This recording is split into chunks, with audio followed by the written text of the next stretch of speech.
I don't think that should.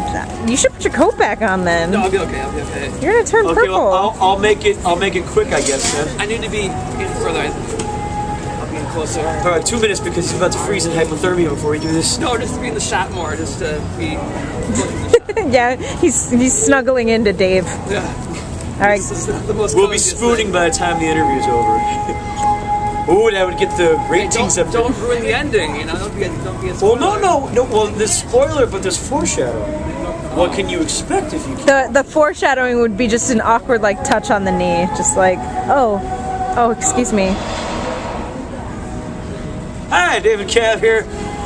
Still at the Potbelly Music Festival, the first annual Potbelly Music Festival, the Milwaukee area, Glendale. Beautiful ball. Like, I was not expecting this at all. I was telling people I was expecting standing in front of a store, just playing on the street, but got some shots at the stage here. And the first performer, but not to be outdone, is a man who hails from where, sir? Harvard, Illinois. Harvard, Illinois. Which big town would that be? It's about between Rockford and Chicago area. It's about 10 miles south of the Wisconsin border. If people that know where Wisconsin is, there. And about that, did you say clap? You know, clap. At home, if you know where the Wisconsin area is, clap right now. Wait. There they are. Claire's Okay. only been to Wisconsin. This is her second time she's ever been in Wisconsin. She's from Chicago. Not to put her on the spot. I'm speaking of none other than Andy Spitson. Andy, thanks for taking the time to talk with us. Oh, God, you are cold. I am freezing. It is a bit cold out here, kidding. so we opted he could wear the jacket, but he decided to look. That's an artist, ladies and gentlemen.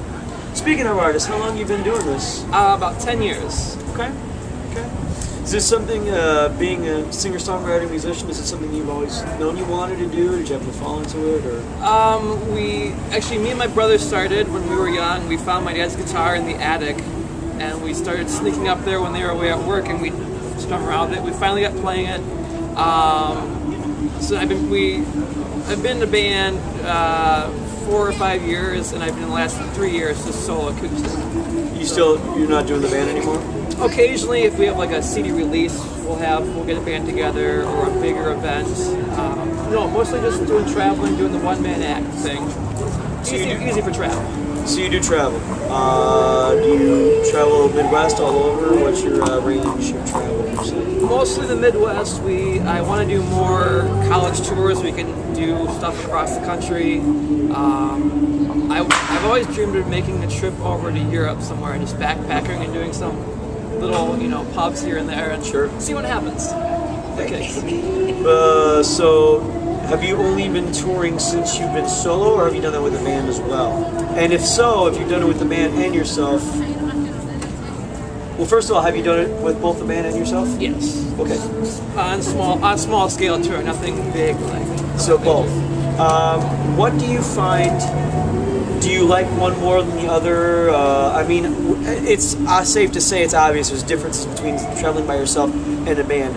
What do you find are the perks, pros and cons to traveling, say, by yourself as opposed to a band? Or do you like one over the other?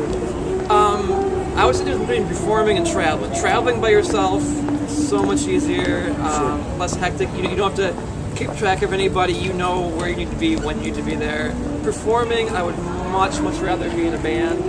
Just to get, you listen to a CD or you hear something and then you hear the live acoustic version, you don't get that same oomph from good way to describe it. I've never heard oomph, but it's if you can hear that oomph, it's better than going. This is a little bit more violent. No, we don't want violence. Just you don't get the same rock from it. Sure. I'd much rather hear a full band than to hear an acoustic version of something, which is kind of odd. I don't like people that I'm not big into acoustic acts. Yet that's what I'm doing. It's a bit ironic.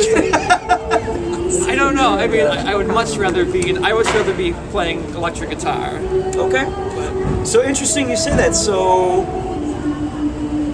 since acoustic's what you do at these Potbelly stores or by yourself, I imagine you do more acoustics. Is it something that you felt you were forced into doing since you preferred electric, or? No, it was mostly just being or more was it dedicated. a songwriter kind of deal? The songwriter, it's easier to take an acoustic and go, I want to write this song and do an idea. Right. It's that too.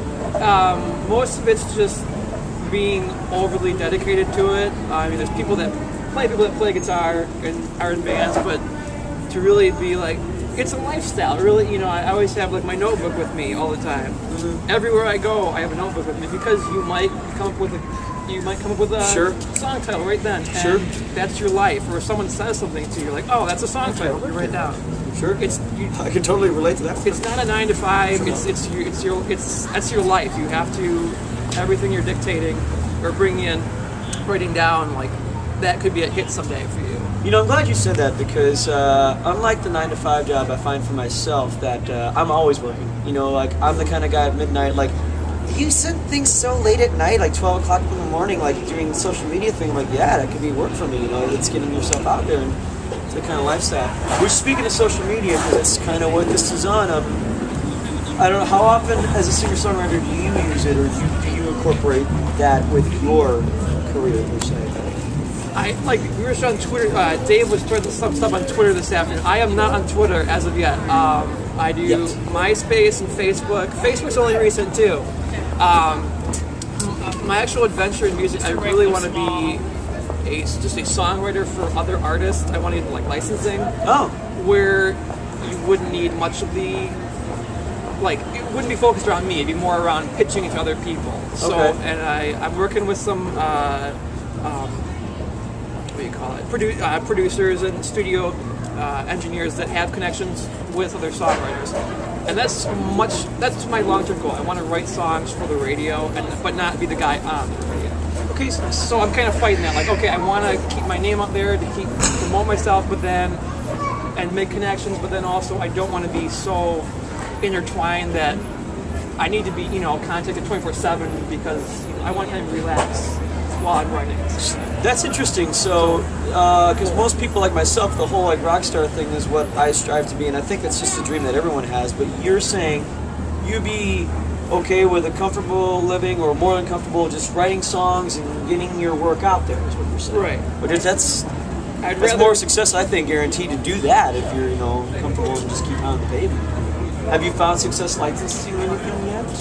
No, I have some real good potentials with there's the Starbolt Hatchery. I'm recording with them in Harvard, Illinois, and then there's Machine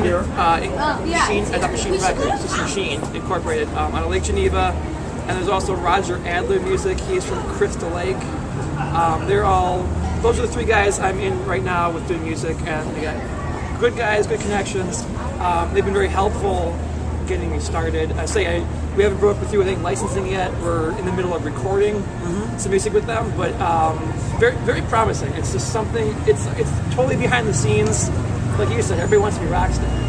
That's just so I was bit by the bug a long time ago. So yeah. And for me, it's I don't know. It's something about like, oh, so and so is playing the song on the radio. Like, oh, I wrote that. It's where you can be humble about it. You don't have to say anything if you don't want to. And it's people also, if they know who you are, like, oh, he's written songs for such and such and such. And I think it just be kind of humbling. Like I don't want to hug the limelight, but I still want to be recognized for my work that I do. Okay. Good head on your shoulders. So as I had to do with Claire, and I'm going to do with all other artists. I should have been thinking. No. I like this not for Claire, which you just got question on the spot.